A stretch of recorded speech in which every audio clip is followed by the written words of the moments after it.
Pengertian enzim. Enzim adalah molekul protein yang mengkatalisis reaksi kimia tanpa mengalami perubahan secara kimiawi. Penggunaan enzim sebagai obat untuk mengatasi defisiensi enzim yang terdapat dalam tubuh. Nah, enzim itu sebagai sasaran dalam pengobatan. Fungsi enzim. Nah, enzim memiliki beberapa fungsi, diantaranya yang pertama untuk mempercepat atau memperlambat reaksi kimia. Dan yang kedua itu mengatur jumlah reaksi yang berbeda-beda dalam waktu yang sama. Yang ketiga, membantu proses biologis yang membutuhkan keberadaan enzim sebagai katalis. Yang keempat, menggantikan enzim tertentu yang tidak dapat diproduksi karena kelainan genetik. Sifat-sifat enzim yaitu disingkat dengan DNT. D itu apa? Dapat terdenaturasikan oleh panas. Sedangkan M memiliki bobot molekul yang relatif besar sehingga tidak dapat melewati membran semi-permeabel atau tidak dapat terdialisis. Sedangkan T terpresipitasikan atau terendapkan oleh senyawa-senyawa organik cair seperti etanol ataupun aseton oleh garam-garam organik berkonsentrasi tinggi seperti amonium sulfat. Adapun beberapa ciri-ciri enzim, yang pertama itu yaitu enzim aktif dalam jumlah yang sangat sedikit, kemudian enzim tidak terpengaruh oleh reaksi yang dikatalisnya pada kondisi stabil. Kemudian ada enzim mempercepat penyelesaian suatu reaksi, enzim tidak mempengaruhi kesetimbangan reaksi tersebut. Kemudian yang terakhir yaitu reaksi katalis enzim spesifik. Adapun klasifikasi enzim, yang pertama itu hidrolase. Hidrolase itu merupakan enzim-enzim yang menguraikan suatu zat dengan pertolongan air.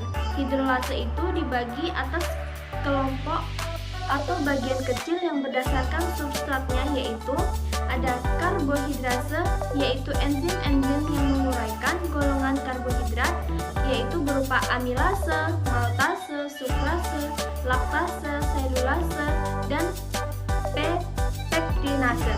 Kemudian selanjutnya yaitu esterase. Esterase itu yaitu enzim-enzim yang memecah golongan ester yang berupa lipase, fosfatase. Kemudian ada proteinase atau protase, yaitu enzim-enzim yang menguraikan golongan berupa peptidase, gelatinase, dan renin. Kemudian klasifikasi enzim selanjutnya yaitu oksidase dan reduktase, di mana enzim ini yang menolong dalam proses oksidasi dan reduksi. Enzim oksidasi itu dibagi lagi menjadi dua bagian, yaitu dehidrogenase dan katalise. Nah, dehidrogenase itu enzim ini memegang peranan penting dalam mengubah zat-zat organik menjadi hasil-hasil oksidasi. Kemudian katalase. Katalase itu enzim yang menguraikan hidrogen peroksida menjadi air dan oksigen. Klasifikasi enzim yang selanjutnya yaitu desmolase, yaitu enzim-enzim yang memutuskan ikatan-ikatan antara karbon dengan karbon, karbon dengan nitrogen, dan beberapa ikatan lainnya. Nah, desmolase ini terbagi lagi menjadi dua. Yang pertama, karboksilase. Karboksilase ini yaitu enzim yang mengubah asam piruvat menjadi asetaldehid. Yang kedua yaitu transaminase. Transaminase ini yaitu enzim yang memindahkan gugus amin dari suatu asam amino ke suatu asam organik, sehingga yang terakhir ini berubah menjadi asam amino. Oke, kita masuk ke mekanisme kerja enzim.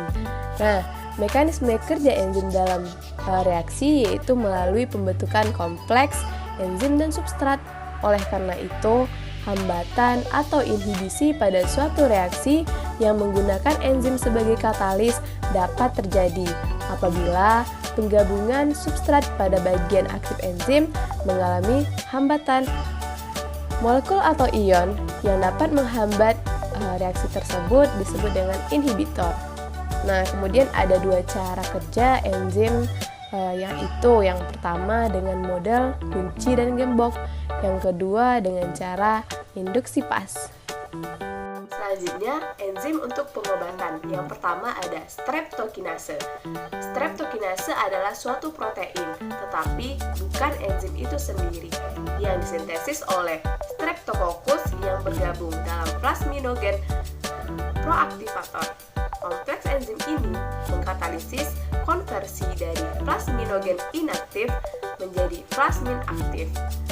Farmakokinetiknya, absorpsi diberikan intravena atau langsung ke dalam arteri koroner atau kanula.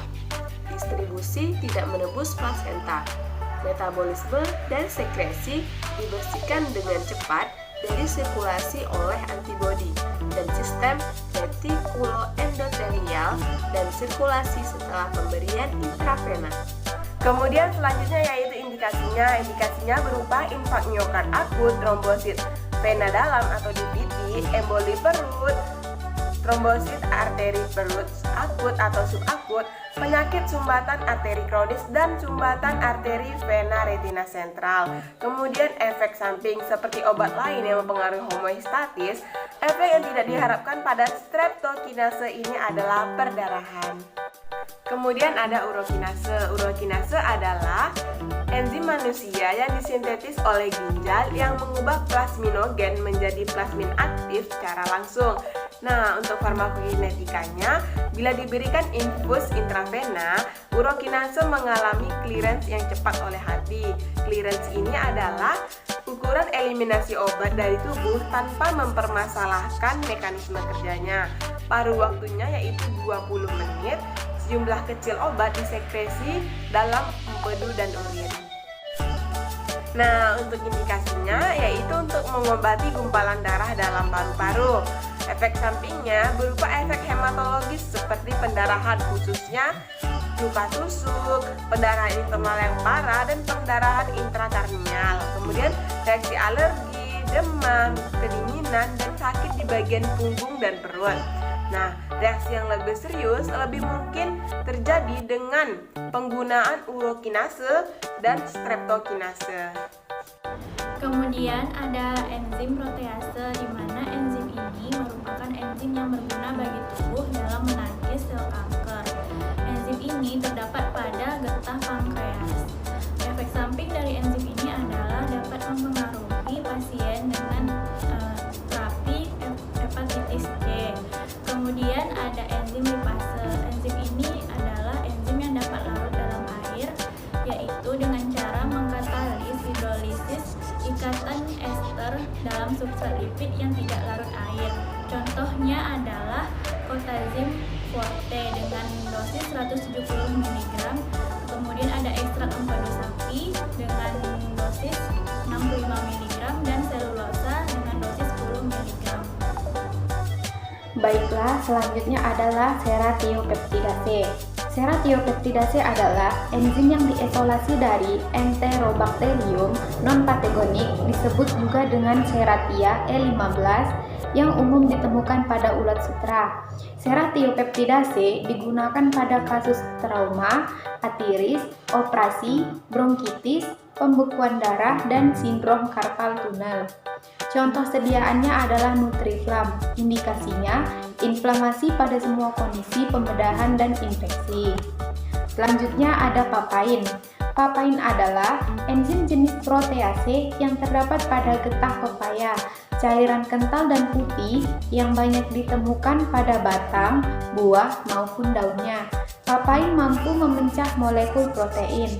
Contoh sediaan itu ada papaven, indikasi untuk pengobatan ambeien dan varises, dan vitazim, indikasi untuk gangguan pencernaan disertai perut mual. Baiklah, itu selanjutnya ada G, kitinase, yaitu kitin merupakan komponen dinding sel yang dapat ditemukan pada banyak organisme patogen, meliputi jamur, protozoa, dan cacing, serta merupakan target untuk antimikroba. Nah, kitinase dapat digunakan untuk zat aditif pada krim anti jamur dan juga digunakan sebagai penguat tulang pada osteoporosis. Yaitu selanjutnya itu H, natokinase. Yaitu natokinase berperan dalam pemutusan ikatan fibrin dan trombin yang terikat dengan fibrin yang menjadi target pengobatan penyakit aterosklerotis meliputi miokardial infarksi, cerebral vascular, pulmonary emboli, hemorrhoid, serta penyakit lain yang terkait. Natokinase juga membantu mengurangi faktor-faktor penyebab terjadinya penggumpalan darah dan lemak dikaitkan dengan meningkatnya risiko terkena penyakit jantung.